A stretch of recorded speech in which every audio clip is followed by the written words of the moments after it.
Yung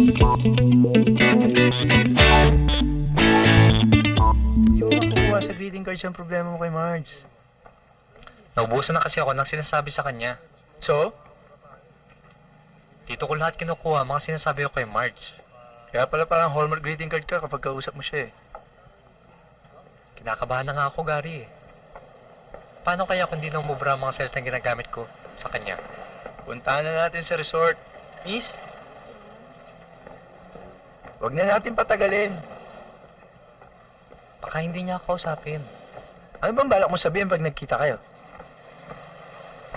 Eto. I shed the tears of pain because I miss you so much. So give me your hands and give me your kiss. On this day of days, I savor the bliss. Bible quotation na lang gamitin mo, pare. Kapag nagtatali kayo ni Dodot, saan nakaturo ang mga ulo niyo? Madalas sa headboard. Hindi. Anong direksyon? North, east, south, west, northeast, southwest? Basta kung saan nakatutok si Manoy, doon kami. Importante ang direksyon. Dapat nasa north ang ulo niyo pareho para maayos ang daloy ng mystical energy. Kapag nasa south, mabilis kayong mapapagod agad. Kapag nasa east, mabilis mapapagod yung isa. Kapag nasa west, malas. Shane, ang sex, dalawa lang ang direksyon. In and out.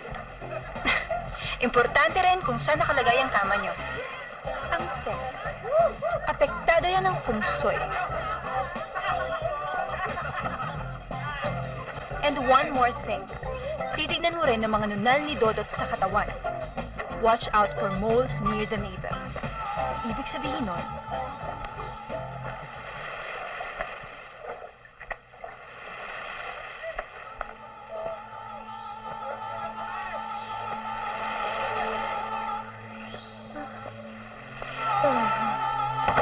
Marge!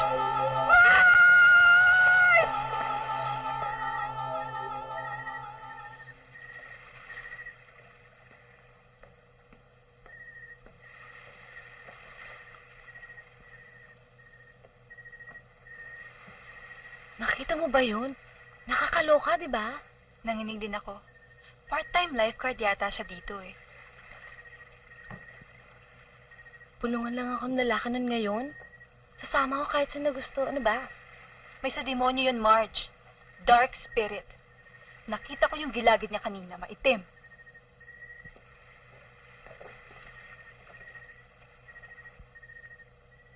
Isuot mo tong quartz pendant. Kailangan mo to. Pangontra. Shane. Nararamdaman ko pa siya.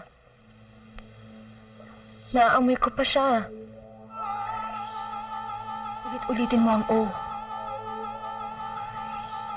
Oo. Short for orasyon.